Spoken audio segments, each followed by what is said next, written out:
Sorry বলেন। দুঃখিত। প্রিয় শিক্ষার্থী, আসসালামু আলাইকুম। কেমন আছো তোমরা? আশা রাখছি মহান সৃষ্টিকর্তার অশেষ মেহেরবানিতে যে যেখানে আছো ভালো আছো, সুস্থ আছো এবং নিরাপদে আছো। আলহামদুলিল্লাহ, আমিও তোমাদের দোয়ায় ভালো আছি। করোনাকালীন সময়ে বাংলাদেশ সরকারের প্রাথমিক ও গণশিক্ষা মন্ত্রণালয় কর্তৃক ঘোষিত অনলাইন ভিত্তিক পাঠ প্রদর্শনী ঘরে বসে শিখি এর অংশ হিসেবে বাংলাদেশ অনলাইন প্রাইমারি স্কুলের পক্ষ থেকে তোমাদের সকলের প্রতি রইল আন্তরিক অভিনন্দন, শুভেচ্ছা এবং স্বাগতম। তোমাদের সাথেই আছি আমি কাজী সুপ্রভা ইসলাম, সহকারী শিক্ষক, উদয়পুর সরকারি প্রাথমিক বিদ্যালয়, ঝিনাইদহ সদর, ঝিনাইদহ থেকে। আজ আমি পঞ্চম শ্রেণীর শিক্ষার্থীদের জন্য প্রাথমিক বিজ্ঞান ক্লাস নিয়ে হাজির হয়েছি। তো আমার শিক্ষার্থীরা দ্রুত তোমাদের বই, খাতা এবং কলম নিয়ে প্রস্তুতি গ্রহণ করো।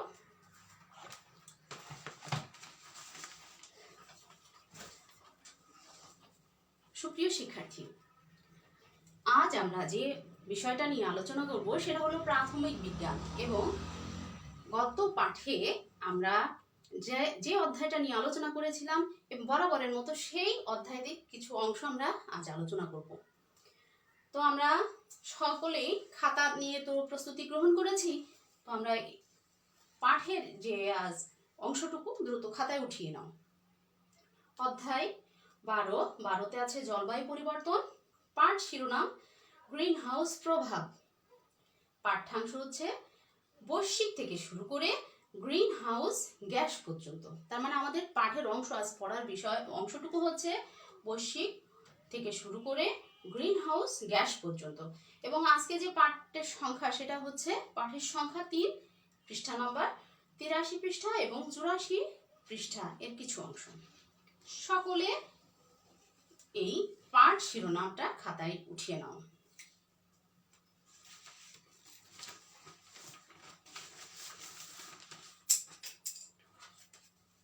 পাঠ শুরুর পূর্বে গত পাঠের পড়া মনে আছে সবাই নিশ্চয়?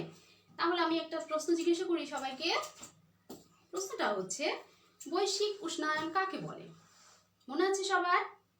বৈশ্বিক উষ্ণায়ন কাকে বলে? হ্যাঁ, বৈশ্বিক উষ্ণায়ন হচ্ছে পৃথিবীর গড় তাপমাত্রা প্রতি বছর কি হচ্ছে? ওঠানামা করছে। বিজ্ঞানীরা কি করেছে? গবেষণা করে দেখছে যে পৃথিবীর তাপমাত্রা ধীরে ধীরে বাড়ছে। পৃথিবীর তাপমাত্রা এভাবে বেড়ে যাওয়াকে কি বলছে? বৈশ্বিক উষ্ণায়ন বলছে। সবার মনে আছে। তাহলে এখন আমরা আসি আমাদের পাঠের বিষয়টা। আমাদের প্রথমেই কি পাঠ হচ্ছে গ্রিন হাউস প্রভাব।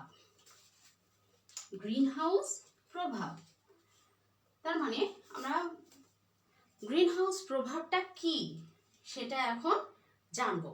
তো জানার পূর্বে আমরা একটা ছোট্ট পরীক্ষা করে নিই। সেই পরীক্ষার মাধ্যমে বুঝবো যে গ্রিন হাউস প্রভাবটা কি। শিক্ষার্থীরা সকলে আমার দিকে খেয়াল রাখবে। সকলে দেখতে পাচ্ছ নিশ্চয়? দেখতে পাচ্ছ? হ্যাঁ, দেখো এখানে যে ছবিটা দেখতে পাচ্ছ, উপরে যে ছবিটা, এখানে আছে সূর্যের আলো দরকার হবে, দুটা প্লেট দরকার হবে, একটা প্লেটের উপর 3 খণ্ড বরফ এবং আর একটা প্লেটের উপর 3 খণ্ড বরফ, এবং এটা একটা কাচের গ্লাস। তাহলে এতগুলো উপকরণ আমাদের দরকার। এখন দেখো তোমাদের প্রথমে কাজ কি হবে। তোমরা দুটো প্লেট নিবে, তার উপরে একটা প্লেটে 3টা বরফের টুকরা এবং আরেকটা প্লেটে 3টা বরফের টুকরা। এখন দুইটা প্লেট আছে এবং বরফের টুকরা আছে। একটা প্লেটে কি করবে? এই যে কাচের গ্লাস দিয়ে ঢেকে দিবে এবং এই ঢাকা অবস্থায় দুইটা প্লেট কি করবে? সূর্যের আলোর নিচে রাখবে। একটা প্লেট দেখো খোলা বাতাসে আছে, আর একটা প্লেট হচ্ছে কি আছে? কাচের গ্লাস দিয়ে ঢাকা আছে। সূর্যের আলোতে সমানভাবে একটা সমান জায়গায় রাখতে হবে।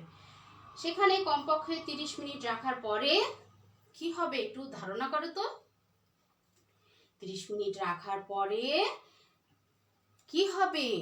হ্যাঁ 30 মিনিট রাখার পরে কি হবে দেখবে, খোলা প্লেটের এই খোলা বাতাসে রাখা যে প্লেটটা তার তুলনায় এই কাঁচ দিয়ে ঢেকে রাখা এই বরফের টুকরাগুলো আগে গলে গেছে।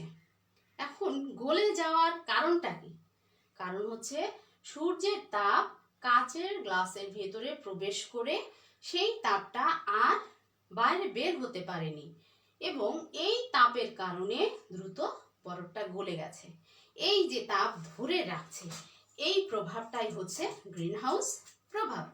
মনে থাকবে সবার, গ্রিন হাউস প্রভাব। আচ্ছা, এটা আমি আবারও তোমাদেরকে ব্যাখ্যা করে দিচ্ছি। দেখো কি বললাম আমি বললাম দেখা গেল যে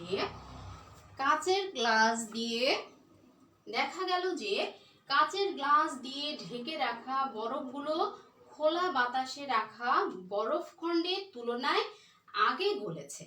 ঠিক বলেছিলাম না যে কি হয়েছে, কাচের গ্লাস দিয়ে ঢেকে রাখা বরফগুলো খোলা বাতাসে, মানে যে প্লেটটা আমরা খোলা রেখেছিলাম, খোলা বাতাসে রাখা বরফ খণ্ডগুলোর তুলনায় আগে গলেছে। এবং কারণ কি, সূর্যের তাপ সহজেই কাচের ভিতর প্রবেশ করতে পারে কিন্তু কাচের ভিতর থেকে সহজে বের হতে পারে না। বুঝতে পেরেছো আমি কি বলেছি? সূর্যের তাপ সহজে কি করেছে, সেই কাচের গ্লাসের মধ্যে প্রবেশ করেছে এবং সেটা আর বের হতে পারেনি। ফলে কি হলো, ফলে কাচের ভিতর দ্রুত গরম হয়ে ওঠে। আর এটি হলো গ্রিন হাউস ধারণার মূল বিষয়। মনে থাকবে সবার, এটাই হলো গ্রিন হাউস ধারণার মূল বিষয়। গ্রিন হাউস কি? এখন এই যে গ্রিন হাউসের প্রভাবটা আমরা এখানে প্রমাণ পেলাম। গ্রিন হাউসটা কি সেটা আগে, কারণ কি আমার সেটা কাকে বলে জানতে হবে না? অবশ্যই। তাহলে এসো আমরা আবার ছবিতে ফিরে যাই।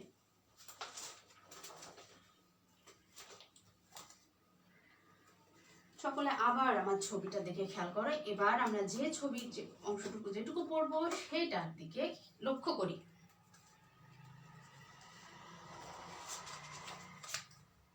সবাই এবার এই কাচের ঘরের ছবিটার দিকে লক্ষ্য করো। এটা একটা কাচের ঘর এবং এই ঘরের মধ্যে কিছু গাছপালা লাগানো আছে আর সূর্য উপরে কিরণ দিচ্ছে, তাই না? তাপ দিচ্ছে। এখন গ্রিন হাউস কি সেটাই তো আমাদের জানার বিষয়, তাই না? গ্রিন হাউস হলো কাচের তৈরি ঘর যার ভেতরে সূর্যের তাপ আটকে থাকে। তার মানে এই যে কাচের তৈরি ঘর, যে ঘরের মধ্যে সূর্যের তাপ সহজে ঢুকতে পারে কিন্তু আর বাইরে সেই তাপ বের হতে পারে না। বুঝতে পেরেছো সবাই? কাচের তৈরি ঘর, যে ঘরের মধ্যে সূর্যের তাপ প্রবেশ করতে পারে কিন্তু সেই তাপটা আর বাইরে বের হতে পারে না, এটাই হলো কি গ্রিন হাউস। আর এই গ্রিন হাউসগুলো কি হয়, তীব্র শীতকালীন এলাকা যেখানে, সেখানে গাছপালা জন্মানোর ক্ষেত্রে এই ধরনের পদ্ধতি ব্যবহার করা হয়। তাহলে কি কি বুঝলাম আমরা? শীত প্রধান দেশে উদ্ভিদ বা গাছপালা জন্মানোর ক্ষেত্রে গ্রিন হাউস পদ্ধতি ব্যবহার করা হয়। মনে থাকবে। আচ্ছা, তো আমরা ছবিটা সম্পর্কে একটু ধারণা পেয়েছি এবং আমি দেখি গ্রিন হাউস কাকে বলে বা কি সেটা একটু পড়ি।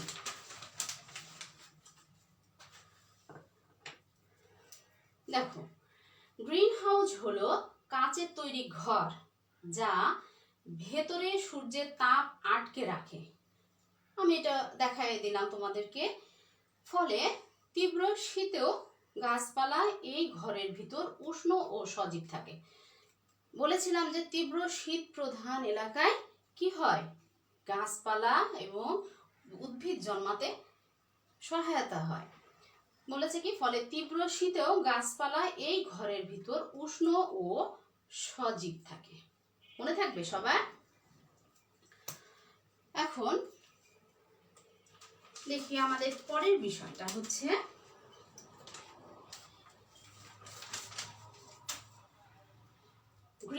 হাউস প্রভাব ও গ্রিন হাউস গ্যাস। কি হলো?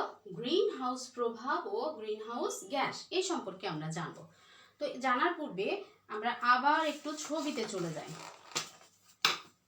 সবাই একটু আরেকটা বার ছবির দিকে লক্ষ্য করি। দেখো, দেখতে পাচ্ছ?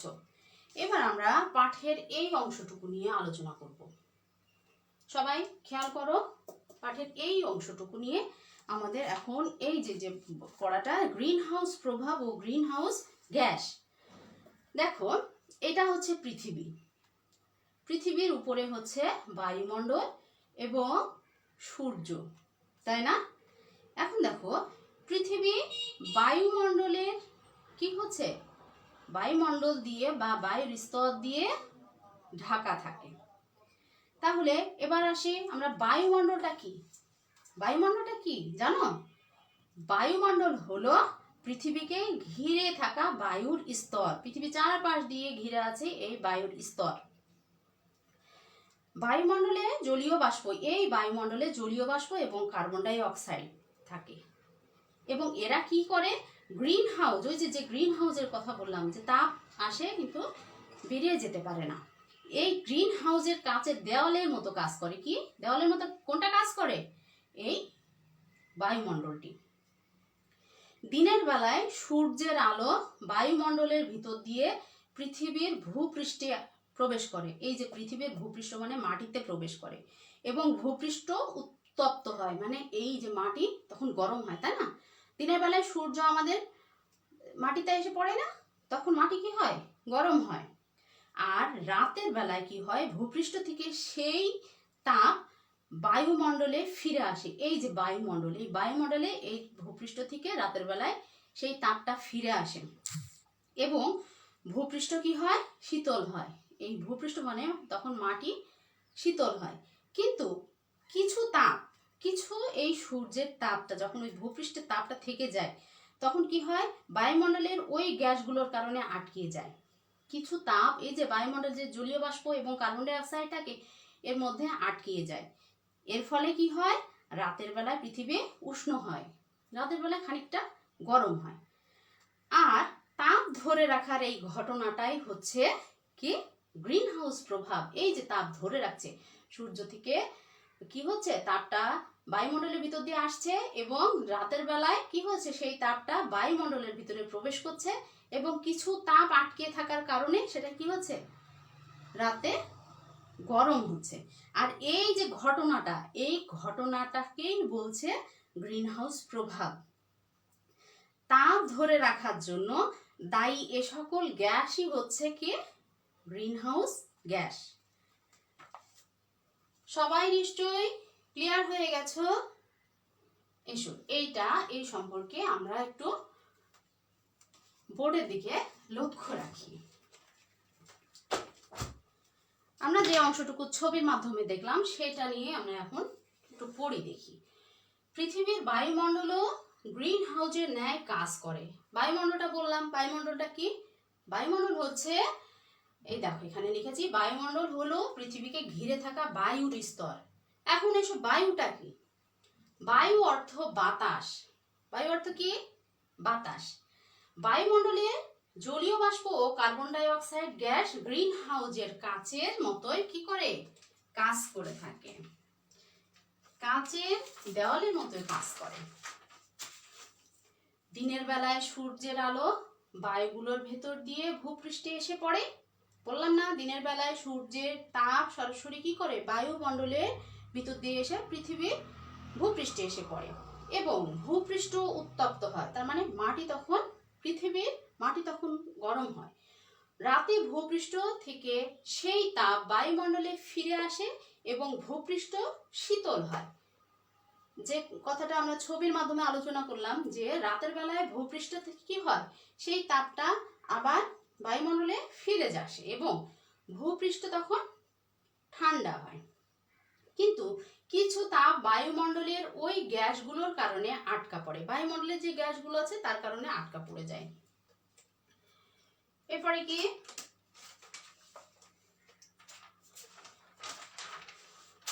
ফলে রাতের বেলায় পৃথিবী উষ্ণ থাকে, রাতের বেলায় তখন পৃথিবীটা হালকা গরম থাকে, আর তাপ ধরে রাখার এই ঘটনায় গ্রিন হাউস প্রভাব বা এই ঘটনাকেই বলে গ্রিন হাউস প্রভাব। সবাই নিশ্চয়ই গ্রিন হাউস প্রভাব সম্পর্কে পরিষ্কার ধারণা পেয়ে গেছো। তাপ ধরে রাখার জন্য দায়ী এ সকল গ্যাসই হলো গ্রিন হাউস গ্যাস। বুঝে গেছে সবার নিশ্চয়ই। যেহেতু আমরা এই পাঠের এই অংশটুকু নিয়ে আলোচনা করেছি, নিশ্চয়ই এর মধ্যে থেকে প্রশ্ন করলে উত্তর দিতে পারবে, তাই না? আচ্ছা, দেখি আমি কিছু প্রশ্ন করি, তোমরা প্রশ্নের উত্তর করার চেষ্টা করো। আচ্ছা, এখানে বলো তো গ্রিন হাউস কি? কে কে পারবে? গ্রিন হাউস কি? হ্যাঁ, আমি তোমাদেরকে জানিয়ে দিই। গ্রিন হাউস হলো কাচের তৈরি ঘর যা ভেতরে সূর্যের তাপ আটকে রাখে। সূর্যের তাপ কাচের ভেতরে আটকে রাখে। বায়ুমণ্ডল কাকে বলে? বায়ুমণ্ডল হলো পৃথিবীকে ঘিরে রাখা বায়ুর স্তর। ঠিক আছে, এবার লাস্ট একটা প্রশ্ন। বায়ুমণ্ডলে কোন কোন জিনিস গ্রিন হাউস যে কাঁচের দেওয়ালের মতো কাজ করে? বায়ুমণ্ডলে কোন কোন জিনিস যেগুলো গ্রিন হাউসের কাঁচের দেওয়ালের মতো কাজ করে থাকে? ঠিক বলেছ, জলীয় বাষ্প ও কার্বন ডাই অক্সাইড। আচ্ছা, এখন আজ আমরা এই পাঠের মধ্যে কি কি শিখলাম সেটা সবাই আরেকটু আলোচনা করে নিই। একদম আমরা শেষ মুহূর্তে চলে এসেছি। কি কি সেটা? বৈশ্বিক উষ্ণায়ন